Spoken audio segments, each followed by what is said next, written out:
Hey guys, welcome back to the channel. This is Gregory Martin, aka the Super Producer, and we're back with another series review. Now, before we get into the review, please don't forget to smash that like button and subscribe to the channel. It keeps you notified whenever I post a new video, and it also helps out with the channel.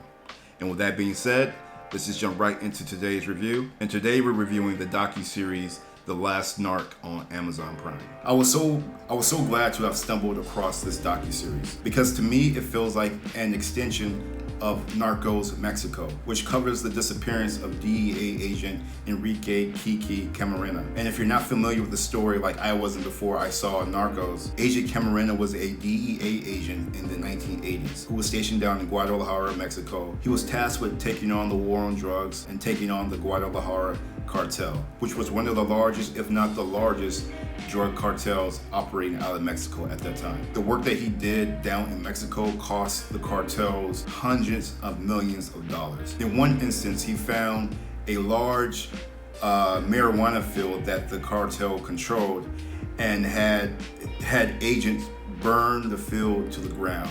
And that field was producing billions of dollars for the cartel. And so after this happened, it's believed that the cartel kidnapped him, tortured him, and killed him. And if you know anything about the United States, killing a federal agent is a no-no, and the US government will put all types of resources to find you. And that's what happened. The death of Agent Camarena forced the government's hand, and they brought down fire and brimstone on the drug cartels. However, this docuseries adds more context of what may or may not have happened from real individuals who were involved during that crazy time in the 80s. And what made it believable for me is that they just didn't get law enforcement side of the equation. They also interviewed the corrupt Mexican cops who were working for the cartel. So you got both sides of the coin, and you could see how their stories matched up, even though, you know, they probably were not in the same room and talked to each other. Like, it was so fascinating because these were the same people, like the same characters that I saw in the series Narcos. Like the exact same people, but their true life personas, or, you know, these true life individuals. Now, what the series suggests is that it just wasn't the drug cartel that wanted Agent Camarena out of the picture, but it may have even been the US government. And I think the series makes a very compelling case of how and why the US government may have wanted Agent Camarena dead. I think it clearly outlines the geopolitical entanglements that the US government were in during that era. There was a war in Nicaragua, and Kiki's work may have implicated the CIA's, work to fund the rebel groups there. As you guys may know, the Iran-Contra scandal. This docuseries was done very well. The subjects seemed very credible, and I think the director did a really great job of isolating them so that we could see what inconsistencies that they told in their stories, if any. However, all of the stories that each person was telling, so it seemed very plausible that everything that was discussed, probably some truth to it, if not a lot of truth to it. Like, there was one Mexican cop, and I forget his name, but I know he was highlighted in the actual Netflix series. You could tell that what he was saying was true. Like you could just tell a broken man. Like, you could tell that this was eating at him. Like, he just looked off. He just looked like, you could just tell that this was haunting him for decades, and he was really just happy to get this off of his chest and tell someone his story. Because even he said in the documentary that he didn't believe that, Kiki deserved to die. And even one of the drug cartel bosses didn't want Kiki to die. He wanted him set free because they knew that he was telling them the truth during the interrogation that they had. And you just couldn't help but sympathize these characters, even though they were, flawed characters. They kind of didn't have a choice. It was like either work for the cartels or die, because at that time there were millions of people who were murdered in that time period because of the drug cartels, and they would have just been another casualty. And if it wasn't them, it just would have been someone else. And their testimony made it very clear to me that Kiki was a martyr for the government's bigger picture. Like, there's no way you could come out of this documentary, and granted, there's probably a bias, but like, you are getting first-hand account from people who are actually there. And the only logical conclusion is that the US government had something to do with it. They may not have all of the culpability, but there is some blame to go around, and I believe they probably share half of it, if not more. This docuseries also reminded me of this Ben Affleck and Anne Hathaway movie I saw, The Last Thing That He Wanted. That movie has parallels to what happened in Mexico with Kiki. I even think that film is based on true events.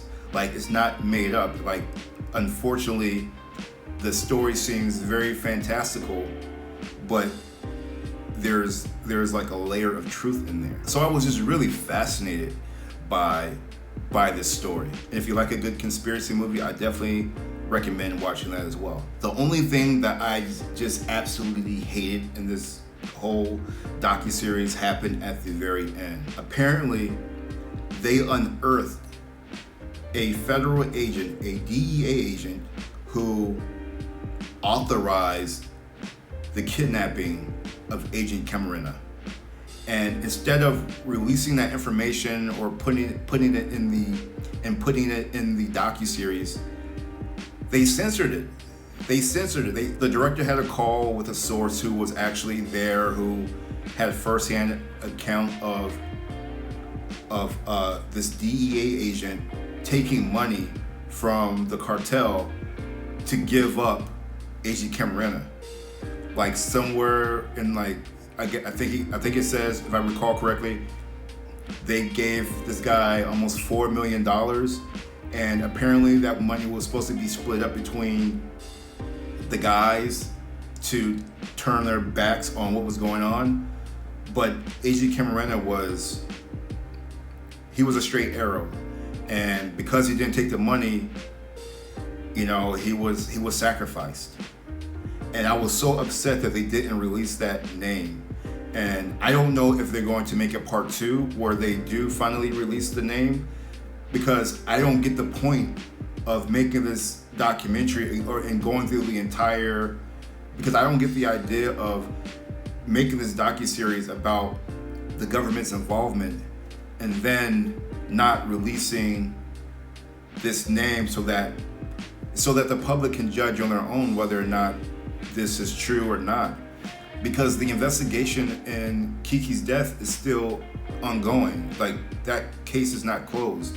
And so I think that this documentary owed it to Kiki's family, his wife, who was actually in the documentary. I think they owe it to her to give her some closure. Like, I just don't understand. I can't see her watching this documentary and seeing the end and her being okay with them not turning over that information. Like, I just don't see, in what world she would be okay with that. Like I said, they may be trying to profit more and release a second season, which I will definitely tune into. But I really hope there is justice for Agent Camarena. He seemed like a really good person, a good family man, and no one deserves to pass away in the manner that he did. I think he deserves better, and hopefully he's able to get some type of justice very soon. Definitely check out this series. I think it's a fascinating American story. Like, it's very American. Even for casual, viewers, I think you'll find some interest in it. Well, that's all I have for you guys today. I hope you guys enjoyed this video. As always, if you did, please don't forget to smash that like button and subscribe to the channel. And I will see you guys on the next one. Peace.